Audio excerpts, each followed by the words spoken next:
Bonsoir à tous, bienvenue dans Ici 19-20 Picardie, votre journal régional, national et international à la une. Pas d'antenne relais à Saint-Sauveur, les habitants de la commune de l'Oise se mobilisent contre l'installation de cette structure de 42 mètres de haut par l'opérateur Orange.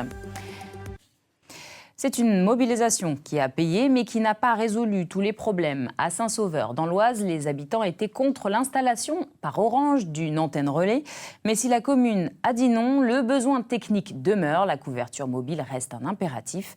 Les explications de Camille Di Crescenzo et Paul Thierry. À 2 pas de leur maison, c'est ici, en lisière de forêt, qu'une antenne relais de 42 mètres devait s'élever. Mais le signal a été coupé net. Les habitants ont dit non. C'était là, en fait.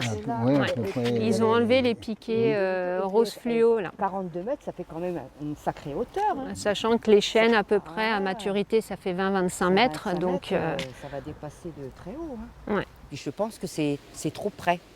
On n'est pas contre le progrès, mais là, je trouve que c'est vraiment trop près. En termes de santé, en fait, non, j'ai 2 enfants. Il y a des enfants aussi rue Pierre-Lacaille, des enfants aussi chez mes voisins là. Donc, je préfère être vigilante aussi face à ça. Le projet porté par Orange avait été déposé en mairie en avril 2025. Le pylône devait être équipé de 6 antennes pour améliorer la couverture mobile.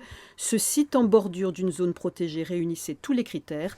L'opérateur fait marche arrière, mais ne renonce pas. Si vous êtes dans une cuvette comme à Saint-Sauveur et que vous mettez votre antenne derrière une colline, le signal ne va pas venir sur Saint-Sauveur parce qu'il va être bloqué par la colline. Donc il faut automatiquement se mettre sur un point haut. Si la mairie a d'autres terrains à nous proposer, pourquoi pas avec la mairie, mais sinon il y a aussi des terrains privés qui peuvent être trouvés. Et auquel cas, on peut très bien trouver un bailleur privé pour nous installer. Reste à trouver un terrain acceptable. Le maire ne ferme pas la porte. Saint-Sauveur est partagé en deux et d'un côté de la ligne, il n'y a pas ou peu de réseau.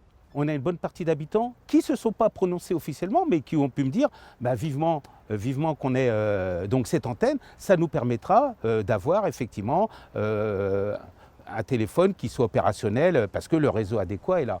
Virginie et son association suivent de près le dossier. Une antenne, pourquoi pas, mais pas sans concertation, ni à n'importe quel endroit.